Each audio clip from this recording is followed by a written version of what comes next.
بسم اللہ الرحمن الرحیم۔ السلام علیکم ورحمۃ اللہ وبرکاتہ۔ رمضان کیسے گزارے، اس سے استفادے کے لیے 10 کام مطلوب ہے۔ پہلی چیز صحیح نیت اور پکا ارادہ ہے۔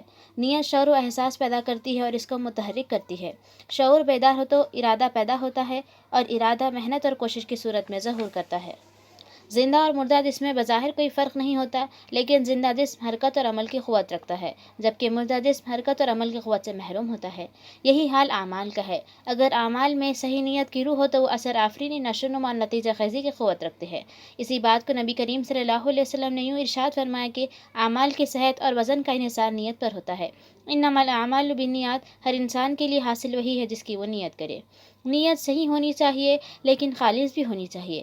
ہر کام صرف اللہ تعالیٰ کی رضا کے حصول کے لیے اور اس کے اجر و انعام کو حاصل کرنے کے لیے کرنا چاہیے۔ اگر ہماری نیت خالص نہ ہوگی اور ہم کام صرف اللہ تعالیٰ کے لیے نہ کریں گے تو وہ قابل قبول نہ ہوگا اور ہماری محنت کا اجر ضائع ہو جاتا ہے۔ نیت عمل کے لیے طلب اور آرزو کا اظہار بھی ہے۔ رمضان المبارک کے استقبال کے لیے ہم سب سے پہلے اس بات کی نیت کریں کہ اس مہینے میں ہم جن معمولات اور عبادت کا اہتمام کریں گے ان سے اپنے اندر تقویٰ پیدا کرنے کی کوشش کریں گے جو روزے کا حاصل ہے، اور ہم اللہ تعالیٰ کے دین کے تقاضوں اور قرآن مجید کے مشن کو پورا کرنے کے قابل بننے کی کوشش کریں گے۔ اس مقصد کے لیے سب سے مفید یہ ہوگا کہ ہم رمضان المبارک کے آغاز سے پہلے آخری دن میں یا آغاز ہونے کے فوراً بعد پہلی ہی رات میں 2 گھڑیاں تنہا بیٹھ جائے، اللہ تعالیٰ کے حضور خود کو حاضر کرے، اس کی حمد کرے، اس کے نبی پر درود بھیجے اور اپنے گناہوں سے استغفار کرے۔ اس کے بعد آنے والے مہینے کے بارے میں وہ تمام باتیں سوچے جن کا یہاں آگے ذکر کیا جائے گا یا اس کو تحریر کر لے۔ اس کے بعد پورے ماہ کے لیے کوشش اور محنت کی نیت اور ارادہ کرے، اللہ تعالیٰ سے توفیق اور عنایت طلب کرے اور دعا کرے کہ وہ آپ کا ہاتھ پکڑ کر آپ کو اس کی راہ پر چلائیں۔ دوسری چیز قرآن مجید سے تعلق ہے۔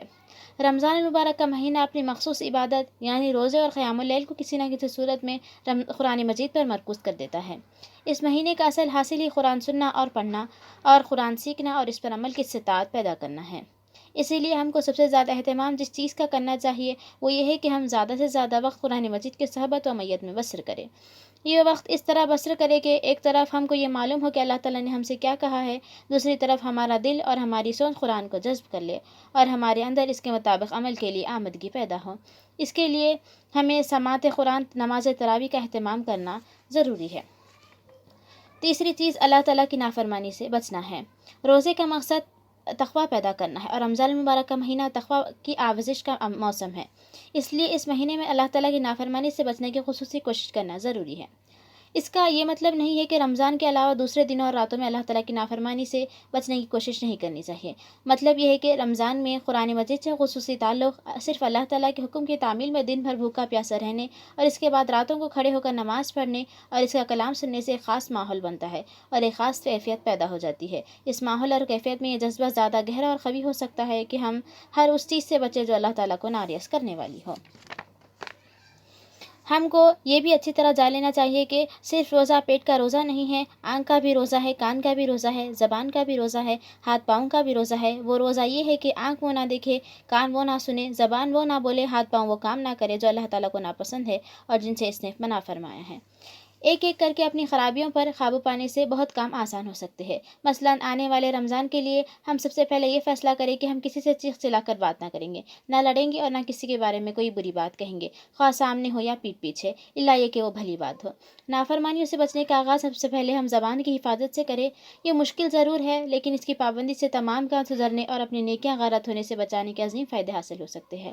روز رات کو ان دونوں باتوں کا احتساب بھی کرے اور کوئی لغزش ہوئی ہو تو اللہ تعالیٰ سے فوراً استغفار کرے۔ چوتھی چیز ہر طرح کی نیکیوں کی خصوصی جستجو ہے۔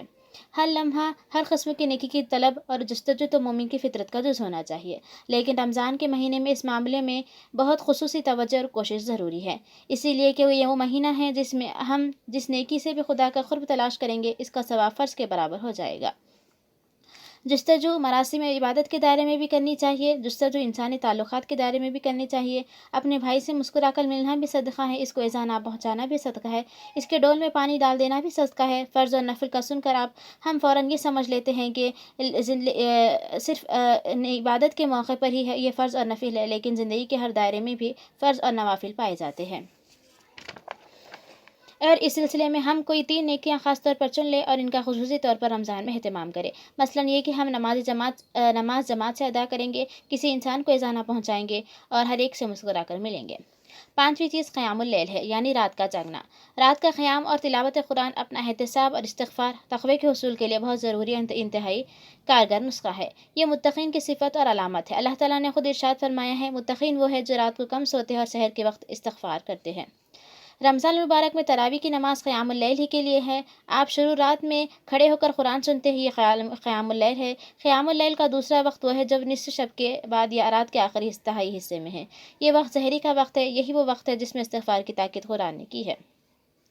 رمضان کے مہینے میں تھوڑا سا اہتمام کر کے رات کے اس آخری حصے میں ہم قیام اللیل کی برکت حاصل کر سکتے ہیں اور ہمارا شمار مستغفرین بالاسحار میں کر سکتے ہیں۔ اس کا طریقہ بڑا آسان ہے۔ سحری کے لیے تو ہم اٹھتے ہی ہیں، 15-20 منٹ پہلے اٹھ کر وضو کریں اور 2 رکعت نماز ادا کر لیں۔ یہ رات کا وہ حصہ ہے جس کے بارے میں نبی کریم صلی اللہ علیہ وسلم نے بتایا ہے کہ اللہ تعالیٰ دنیا والوں کے قریب ہوتا ہے اور پکارتا ہے، کون ہے جو مجھ سے مانگے میں اسے دوں، وہ اور کون ہے جو مجھ سے اپنے گناہوں کی مغفرت چاہے میں اس کو معاف کر دوں۔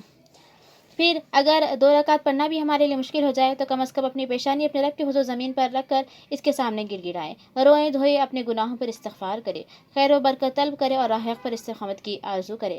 5-10 منٹ میں آسانی سے یہ کام ہو سکتا ہے، مگر ایک دفعہ ہم نے سحرگاہی کی لذت پالی تو ہمارا یہ کام کرنا آسان ہو جائے گا اور رمضان کے بعد بھی ہم اس لذت کے پیچھے لگے جائیں گے۔ 6ٹھی چیز ذکر اور دعا کا اہتمام ہے۔ ذکر اور دعا کا اہتمام پوری زندگی میں ہر وقت ضروری ہے۔ ہر وہ کام جو اللہ تعالیٰ کو محبوب ہے ذکر ہے، خواہ دل سے ہو یا زبان سے یا اعضاء و جوارح سے۔ روزہ بھی ان معنوں میں ایک ذکر ہے، بھوک پیاس بھی ذکر ہے اور تلاوت قرآن بھی، خصوصاً نماز تو پورا ہی ذکر ہے اور ذکر سب سے بڑی اعلیٰ اور عرفہ صورت بھی۔ لیکن رمضان المبارک میں زبان سے ذکر یعنی کلمات کا ذکر اور ورد دعا کا اہتمام بھی بہت ضروری اور نافع ہے۔ یہ نفل ہے مگر ثواب فرض کا پاتا ہے، اس سے غفلت دور ہوتی ہے اور توجہ رمضان کی خیر و برکت حاصل کرنے پر مرکوز ہوتی ہے۔ رمضان المبارک میں الحمدللہ، سبحان اللہ، لا الہ الا اللہ، اللہ اکبر، سبحان اللہ و بحمدہ، سبحان اللہ العظیم، لا حول ولا قوۃ الا باللہ، استغفر اللہ ذنبی واتوب الیہ جیسے کلمات کا ورد زیادہ سے زیادہ کرنا چاہیے تاکہ ہماری زبان اللہ تعالیٰ کے ذکر سے تر رہے۔ ذکر کی ایک صورت دعا بھی ہے۔ دعا کی بنیاد ایمان ہے، سب کچھ اللہ تعالیٰ سے ہی مل سکتا ہے اور سارے اختیارات اور خزانوں کا مالک صرف وہی ہے۔ دعا اپنے سراپا محتاج اور فقیر ہونے کا اقرار ہے۔ ہم اپنے آپ کو صرف اللہ کا محتاج اور فقیر سمجھے، یہی عبودیت کی روح ہے۔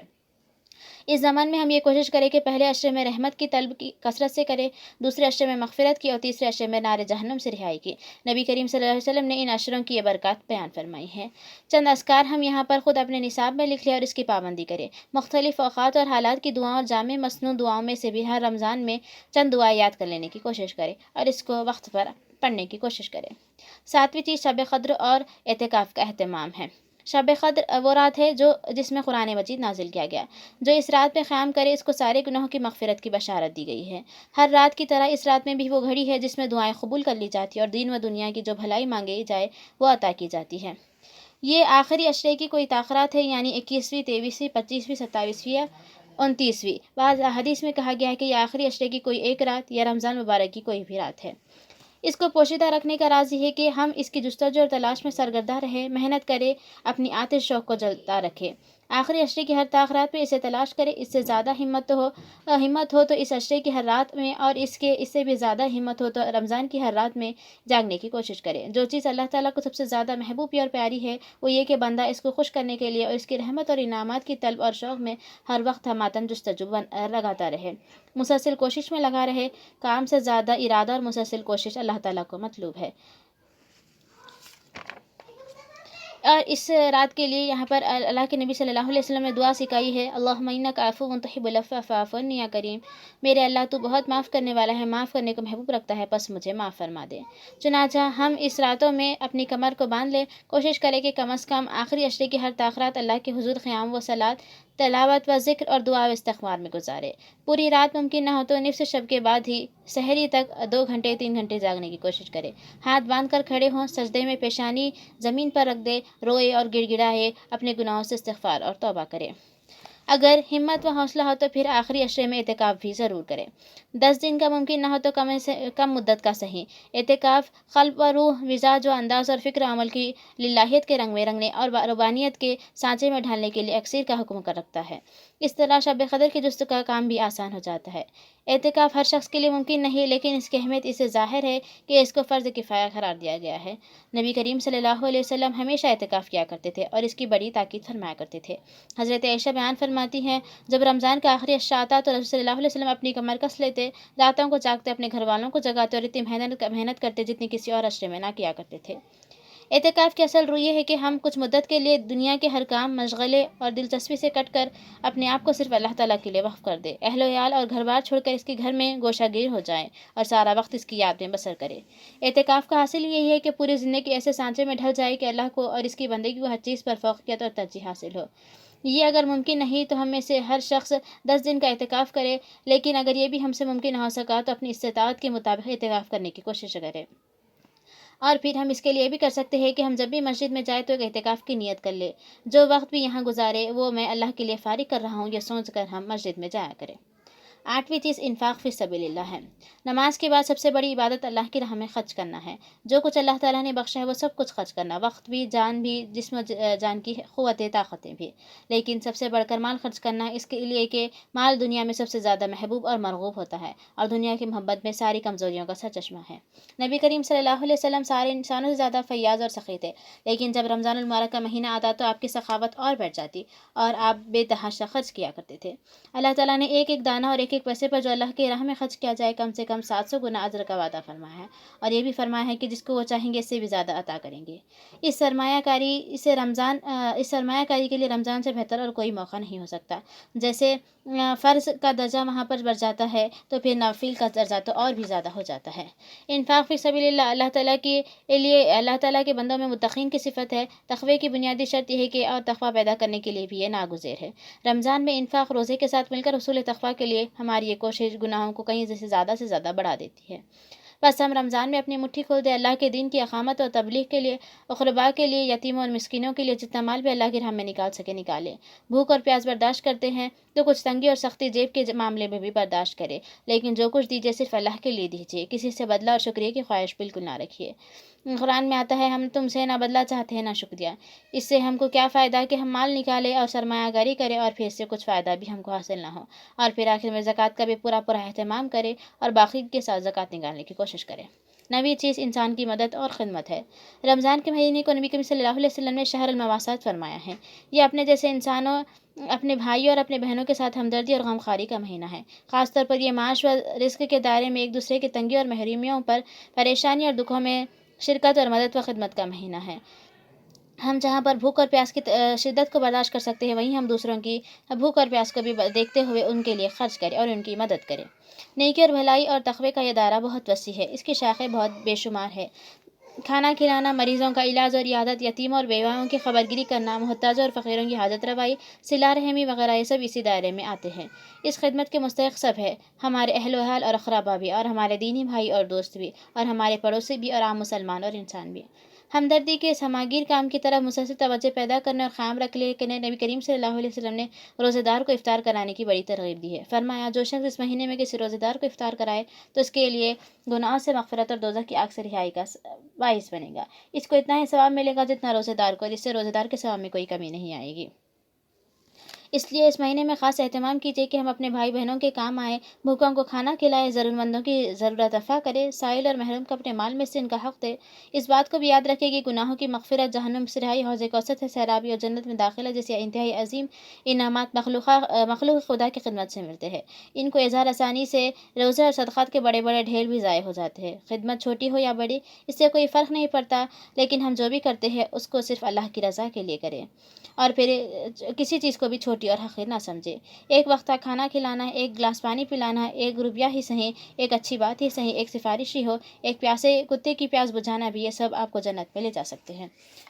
آخری اور 10ویں چیز دعوت الی القرآن، یعنی قرآن اور خیر کی طرف بلانا ہے۔ ہم آسانی سے سمجھ سکتے ہیں کہ کسی انسان کی سب سے بڑی خدمت اور اس کے ساتھ سب سے بڑی ہمدردی اس کے علاوہ کچھ نہیں ہو سکتی کہ ہم اللہ تعالیٰ کے غضب سے اس کو بچا لیں اور اس کو اللہ تعالیٰ کے قرب والے بندوں میں شامل کر دے اور اس کو جنت سے ہمکنار کر دے۔ دنیا کی بھوک پیاس دنیا کی زندگی کے ساتھ ختم ہو جائے گی، یہاں کا ہر دکھ درد گزر جائے گا، مگر آخرت کی بھوک پیاس کبھی ختم نہ ہوگی، وہاں کے دکھ درد سے کبھی نجات نہ ملے گی، وہاں کا کانٹوں کا کھانا اور لہو پیپ اور کھولتے ہوئے پانی کے گھونٹ ہمیشہ کا مقدر بن جائیں گے۔ اس لیے جس خدمت سے کسی کے لیے وہاں کی بھوک پیاس بجھنے کا سامان ہو، اس سے وہاں کے دکھ درد سے نجات مل جائے، وہی خدمت اس کے لیے سب سے بڑی خدمت ہے۔ روزے دار کو افطار کرانے سے اس کے روزے کا پورا ثواب آپ کو ملے گا، مگر اس طرح کسی کو نیکی اور بھلائی کی راہ پر لگا دینے سے تو اس کی نیکیوں اور بھلائیوں کا پورا ثواب ہم کو ملے گا۔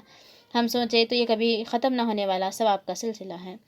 قرآن کی وجہ سے ہم رمضان کو عزت و شرف والا مہینہ سمجھتے ہیں، پھر نزول کے مہینے سے زیادہ موزوں اس وقت اس کام کے لیے کوئی اور موقع نہیں ہو سکتا۔ ہم لوگوں تک قرآن مجید کا پیغام پہنچائے، ان کو قرآن کی تعلیمات سے آگاہ کرے، ان کو قرآن کے مشن کی طرف بلائے اور ان کو قرآن کی ان کی امانت کا حق ادا کرنے کی طرف راغب کرے۔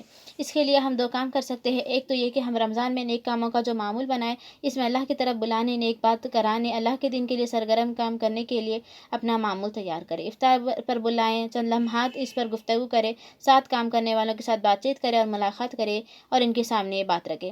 بعد رمضان کے حوالے سے کرے اور اس بات کا مقصد قرآن کی ادائیگی کے لیے کچھ کرنے کی کوشش کرے، اور پھر اپنے رشتہ داروں اور ملاقاتوں میں چند افراد کے نام اپنے پاس نوٹ کر لے اور یہ طے کر لے کہ ہم اس ماہ میں ان کے ساتھ مسلسل اور خصوصی روابط کے ذریعے انہیں قرآن کا بتایا ہوا کام کرنے کے لیے آگے بڑھانے کی کوشش کرے۔ اور آخر میں 3 گزارشات یہ بھی ہے کہ موبائل فون کا کم استعمال کرے، کم سوئے اور کم کھائے۔ آخر میں اللہ تعالیٰ سے دعا ہے کہ اللہ تعالیٰ ہم تمام کو رمضان مبارک سے زیادہ مستفید ہونے کی توفیق عطا فرمائے۔ آمین۔ وآخر دعوانا الحمد للہ رب العالمین۔ والسلام علیکم ورحمۃ اللہ وبرکاتہ۔